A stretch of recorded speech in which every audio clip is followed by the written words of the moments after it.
Donc là j'ai relié la poulie du bas au moteur ici là. Donc j'ai déjà une certaine résistance qui se fait sur le châssis. Et donc là les gyroscopes sont en rotation. Le gyroscope tourne. Hein. Et donc pour l'instant j'ai juste une certaine velléité au niveau du châssis. Donc il se met pas en route tout seul. Hein. On va voir si je l'aide un peu. Il y va. Voilà, donc là j'ai une puissance de 7 watts environ. J'ai 13 volts ou 500 milli. Et donc là j'ai quand même une certaine résistance pour arrêter le châssis. Il faut quand même que j'appuie sur la roue avec le doigt. Voilà, là, je l'ai arrêté. Bon, on note qu'il ne repart pas tout seul. Il ne faut pas grand chose pour le relancer, mais voilà. Donc là j'ai déjà un fonctionnement qui est non linéaire en fait. Parce que quand je diminue la puissance injectée,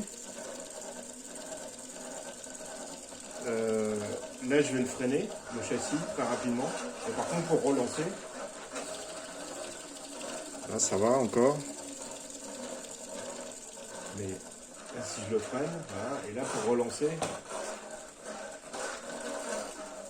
c'est pas évident et je suis en limite de fonctionnement.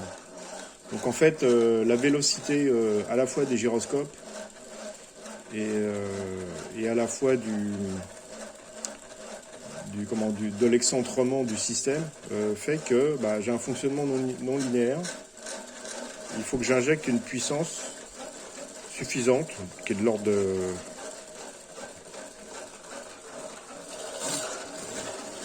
Là, j'ai 13 volts sur 500 mA, de l'ordre de 7 watts pour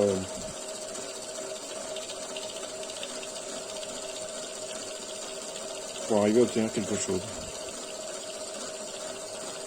Voilà, donc bon, c'est encourageant.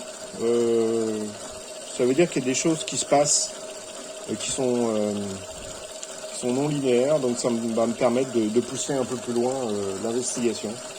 Il y a des choses à comprendre.